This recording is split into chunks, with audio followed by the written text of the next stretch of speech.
पोलिसांकडून तुम्हाला अचानक थांबवलं गेलं आणि अटक करायला आले तर तुम्हाला तुमचे हक्क माहीत आहेत का? FIRची कॉपी फुकट मिळते हे तुम्हाला खरंच माहीत आहे? आणि रात्री महिलांना अटक करता येते का? तुम्ही कधी अज्ञानामुळे किंवा भीतीमुळे पोलिसांसमोर तुमचा हक्क गमावला आहे का? आजच्या या विशेष चर्चेत आपण पोलिसांसमोर नागरिकांचे 12 महत्त्वाचे अधिकार जाणून घेणार आहोत. ही माहिती माहीत नसेल तर तुमच्यावर अन्याय होऊ शकतो. खरंच सांगते, ही माहिती तुमचं आयुष्य बदलू शकते. आणि हो, अशीच उपयुक्त आणि कायदेशीर माहिती तुम्हाला नेहमी हवी असेल तर आपला महसूलशाही चॅनल लगेच सबस्क्राईब करा. इथे आम्ही कोणताही सल्ला देण्यासाठी शुल्क घेत नाही. हा व्हिडिओ शेवटपर्यंत नक्की बघा, कारण यात आम्ही अशी एक माहिती देणार आहोत जी प्रत्येकाला माहीत असायलाच हवी. परवाच आमच्या गावाकडचे काका सांगत होते, त्यांचा मुलगा पुण्यात शिकायला आहे आणि त्याचा मोबाईल चोरीला गेला. पोलीस स्टेशनला गेल्यावर तिथले पोलीस ही घटना आमच्या हद्दीतली नाही असं म्हणून टाळाटाळ करत होते.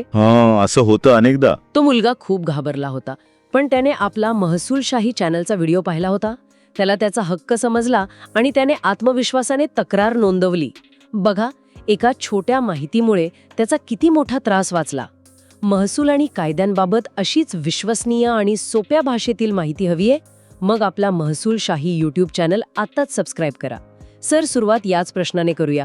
समजा माझ्यासोबत गुन्हा घडलाय, तर मी कुठेही तक्रार नोंदवू शकते का, की जिथे गुन्हा घडला तिथेच जावं लागतं? आपल्या दर्शकांपैकी नांदेडचे गजानन कदम यांचा हाच प्रश्न आहे. अगदी बरोबर प्रश्न आहे. आणि गजाननजी, तुमचा प्रश्न खूप महत्त्वाचा आहे. कायद्यानुसार तुम्ही जवळच्या कोणत्याही पोलीस स्टेशनमध्ये तक्रार नोंदवू शकता. अच्छा. हो, याला 0 FIR म्हणतात. उदाहरणार्थ, समजा तुम्ही मुंबईचे आहात आणि पुण्यात तुमचा मोबाईल चोरीला गेला, तर तुम्ही मुंबईत परत आल्यावर तुमच्या सोयीच्या पोलीस स्टेशनमध्ये तक्रार देऊ शकता. हा तुमचा अधिकार आहे. भारीच की. आणि एकदा तक्रार नोंदवली की FIRची कॉपी मिळवण्यासाठी काही पैसे द्यावे लागतात का? नाही, अजिबात नाही. FIR नोंदवल्यानंतर त्याची एक प्रत तुम्हाला मोफत मिळवण्याचा पूर्ण हक्क आहे. अच्छा. यासाठी कोणी पैसे मागितल्यास ती सरळ लाचखोरी ठरू शकते. वाह, ही माहिती तर प्रत्येकाने लक्षात ठेवली पाहिजे. सर, अनेकदा आपण सिनेमात बघतो की पोलीस येतात आणि चला हमारे साथ म्हणून उचलून नेतात. हिंदी सिनेमाचा प्रभाव. हो, तर प्रत्यक्षातही ते असं कोणालाही कारण न सांगता अटक करू शकतात का? माझ्या अनुभवातून सांगतो, हा निव्वळ गैरसमज आहे. पोलीस तुम्हाला अटक करणार असतील तर तुम्हाला का अटक करत आहोत याचं कारण सांगणं त्यांच्यावर बंधनकारक आहे. बंधनकारक आहे? हो, विनाकारण किंवा कारण न सांगता ते कोणालाही अटक करू शकत नाहीत. एक क्विक फॅक्ट सांगतो. हो, सांगा ना. भारतीय दंड प्रक्रिया संहिता म्हणजे CRPC, त्याचा कलम 51 नुसार अटक केलेल्या व्यक्तीला अटकेची कारणं सांगणं अनिवार्य आहे. आणि अटक होताच तुम्हाला तुमच्या वकिलाशी बोलण्याचा किंवा त्याला बोलावून घेण्याचा पूर्ण हक्क आहे. ही तुमची कायदेशीर ढाल आहे असं समजा. म्हणजे दात कोरून पोट भरणाऱ्या माणसाला वकील परवडत नसेल तर काय? त्यासाठीही कायद्यात तरतूद आहे. हा खूप चांगला प्रश्न आहे. जर तुमच्याकडे वकील नेमण्यासाठी पैसे नसतील तर तुम्हाला डिस्ट्रिक्ट लीगल सर्व्हिस अथॉरिटी मार्फत सरकारकडून मोफत कायदेशीर मदत मिळवण्याचा हक्क आहे. जबर. म्हणजे कायदा सगळ्यांचा विचार करतो. अगदी. ही माहिती तुम्हाला नवीन वाटली का? कमेंट सेक्शनमध्ये नक्की सांगा. आणि हो, लाईक करायला विसरू नका. सर, आता एक मोठा गैरसमज आहे, विशेषतः महिलांच्या बाबतीत. बोला, की महिलांना पोलीस कधीही आणि कुठेही अटक करू शकतात. हे खरं आहे का? नाही, हा पूर्णपणे चुकीचा समज आहे. सूर्यास्तानंतर आणि सूर्योदयापूर्वी म्हणजे साधारणपणे संध्याकाळी 6 नंतर आणि सकाळी 6 पूर्वी कोणत्याही महिलेला अटक करता येत नाही. कधीच नाही. अत्यंत गंभीर गुन्हा असेल आणि अटक करणं खूपच गरजेचं असेल तर त्यासाठी पोलिसांना मॅजिस्ट्रेटची लेखी परवानगी घ्यावी लागते, त्याशिवाय नाही. अच्छा. एक क्विक फॅक्ट अजून सांगतो. हो. एवढंच नाही, अटक करताना किंवा चौकशी करताना महिलेसोबत महिला पोलीस कर्मचारी असणं बंधनकारक आहे. हो, हे महत्वाचं आहे. कोणताही पुरुष पोलीस अधिकारी महिलेची झडती घेऊ शकत नाही किंवा चौकशी करू शकत नाही. ही तर खूप महत्वाची माहिती आहे. आपल्या महसूलशाही चॅनलवर अनेक महिला दर्शक आहेत, त्यांना याचा नक्कीच फायदा होईल. नक्कीच. महसूल आणि कायद्यांशी संबंधित सर्व प्रश्नांची उत्तरे मिळवण्यासाठी आपला महसूलशाही यूट्यूब चॅनलला भेट द्या आणि चॅनलला आत्ताच सबस्क्राईब करा. एकदा अटक झाली की पुढे काय, म्हणजे पोलीस कोठडीत आपल्यासोबत कसा व्यवहार केला जातो आणि तिथे आपले काय हक्क असतात. सर्वात महत्वाचा टप्पा आहे. इथे तुमचे अधिकार समजून घेऊया, स्टेप बाय स्टेप बघूया. म्हणजे लक्षात ठेवायला सोपं जाईल. हो, उत्तम. स्टेप 1, घरच्यांना कळवा. तुम्हाला अटक झाल्यावर तुमच्या कुटुंबातील सदस्यांना किंवा मित्राला कळवण्याची जबाबदारी पोलिसांची आहे. तुम्ही तशी मागणी करू शकता. अच्छा. स्टेप 2, मारहाणीपासून संरक्षण.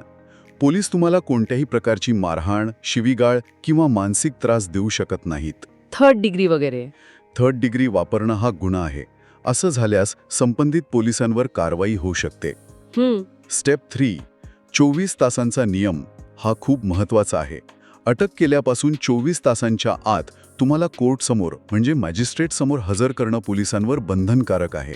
फक्त 24 तास? हो, प्रवासाचा वेळ वगळून. ते तुम्हाला यापेक्षा जास्त वेळ पोलीस स्टेशनमध्ये डांबून ठेवू शकत नाहीत. आणि स्टेप 4, जबरदस्तीला बळी पडू नका. पोलीस तुमच्याकडून जबरदस्तीने कोणताही गुन्हा कबूल करून घेऊ शकत नाहीत. असा जबाब कोर्टात ग्राह्य धरला जात नाही. अच्छा. त्यामुळे घाबरायचं काही कारण नाही. ही चेकलिस्ट तर प्रत्येकाने पाठच करून ठेवली पाहिजे. खूप मोठा त्रास वाचेल. नक्कीच. तुमच्या ओळखीत कोणाला असा अनुभव आला आहे का? कमेंटमध्ये नक्की सांगा. सर, आपल्या चॅनलच्या माहितीमुळे फायदा झाल्याचा एखादा किस्सा सांगाल का? हो, एका तरुणाला पोलिसांनी चौकशीसाठी नेलं आणि त्याच्याकडून काही वस्तू जप्त केल्या. पण त्या तरुणाने हुशारीने झडती घेतानाचा व्हिडिओ रेकॉर्डिंग करण्याचा हक्क वापरला. अरे वा. पुढे जेव्हा काही वस्तू गहाळ झाल्याचा वाद निर्माण झाला तेव्हा तो व्हिडिओ पुरावा म्हणून कामी आला. म्हणजे पोलीस झडती घेत असताना किंवा अटक करत असताना व्हिडिओ रेकॉर्डिंग करण्याचा आपल्याला हक्क आहे. हो आहे. भारीच. म्हणजे तंत्रज्ञानाचा योग्य वापर करून आपण स्वतःचं संरक्षण करू शकतो. बरोबर. म्हणतात ना, दृष्टी आड सृष्टी. पण इथे तर रेकॉर्डिंगमुळे सगळं दृष्टीसमोर राहतं. अगदी. अत्यंत महत्वाचे अधिकार जाणून घेतले. तक्रार कुठेही नोंदवण्यापासून ते अटकेच्या 24 तासांच्या नियमापर्यंत आणि मोफत कायदेशीर मदतीपर्यंत ही माहिती प्रत्येकासाठी गरजेची आहे. लक्षात ठेवा, सरकार कायदे आणि योजना तुमच्या संरक्षणासाठीच बनवतं, पण खरी ताकद तुमच्या जागरूक राहण्यात आहे. बरोबर. माहिती असेल तर अधिकार मिळतो, माहिती नसेल तर अन्याय होतो. त्यामुळे घाबरू नका, धीर ठेवा आणि कायद्यावर विश्वास ठेवा. तुम्हाला महसूल आणि कायद्यांबाबत असंच सोप्या भाषेत मार्गदर्शन हवंय? मग आपला महसूलशाही यूट्यूब चॅनल खास तुमच्यासाठी आहे.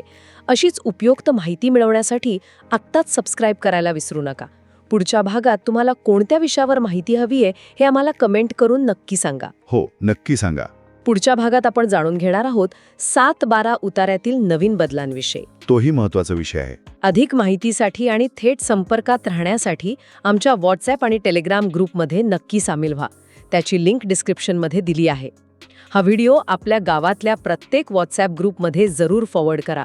तुमची एक कृती कोणाला तरी अन्यायापासून वाचवू शकते.